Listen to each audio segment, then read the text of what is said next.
په یو شنه دره کې یو ښکلی کلی و چې سپېده غر نا امیده هلته خلک ساده مهربانه او یو بل سره مینه ناک وو. په همدې کلي کې یوه جنۍ اوسېده چې نوم یې مهربانه و. هغه یو بحیا هوښیار او له زړه نه صفا جنۍ وه. د هغې پلار یو کلیوال خوښونکی و او مور یې د کلي ناروغانو ته درګونو ټوکړې ویشولې. په همدې کلي کې یو زلمی هم اوسېده، فرهاد ناامیده.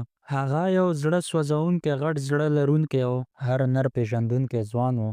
د هغه پلار کوچنی دوکاندار و، خو د زوی یې ډېر ارمانونه درلودل. مهربانه او فرهاد له ماشومتوبه یو مرکب ته تلل.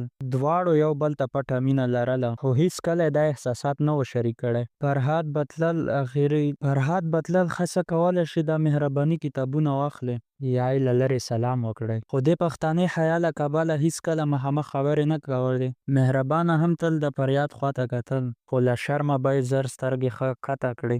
دې دواړو زړونه یو بل ته نږدې وو، خو ژبه یې چوپ وه. یو ځل د فرهاد پلار ناروغه شو او له کوره یې ټول پیسې د علاج لپاره مصروف شو. فرهاد مجبور شوی و تعلیم یې پرېښودی او له کلي وځي چې مزدوري وکړي. مهربانه ډېره خفه شوه، خو هیڅ یې نه شو کولی. فرهاد د ښار خواته لاړ، هلته یې خواري وکړه، خطر شو، بیا یې موټر چلول زده کړل او په ښو کلونو کې یې خپل یو وړوکی کاروبار پیل کړل. خو د کلي سره یې مینه او مهرباني د سترګو سکون هیڅکله هېر نه شو. 15 کاله وروسته فرهاد بیرته کلي ته راستون شو، خو اوس هغه بریالی ځوان و، خو زړه یې لا هم مهربانۍ سره تړلی و. هغه د خپل پلار له لارې د مهربانۍ کور ته د نکاح غوښتنه وکړه، خو د مهربانۍ پلار وویل زه له زړه نه خوښ یم، خو زما لور د ښار یو شتمن سړی غوښتنه کړي او ده وعده ورسره کړې. فرهاد چوپ شو، خو زړه یې پرې شکېده.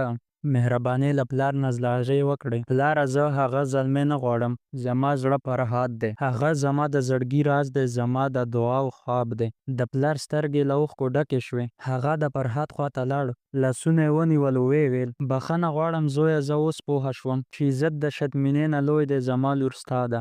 مهربانۍ او فرهاد واده وکړه، خو د ژوند یې ساده وایسته. د کلي لپاره یو وړوکی ځواني جوړ کړه او دواړو دود وکړه چې تعلیم، مینه او حیا بل تل ژوندی ساتي. او د کلي خلک به تلل، دی ویل دا د زړه راز و چې په حوصله، ادب او صداقت پوره شو.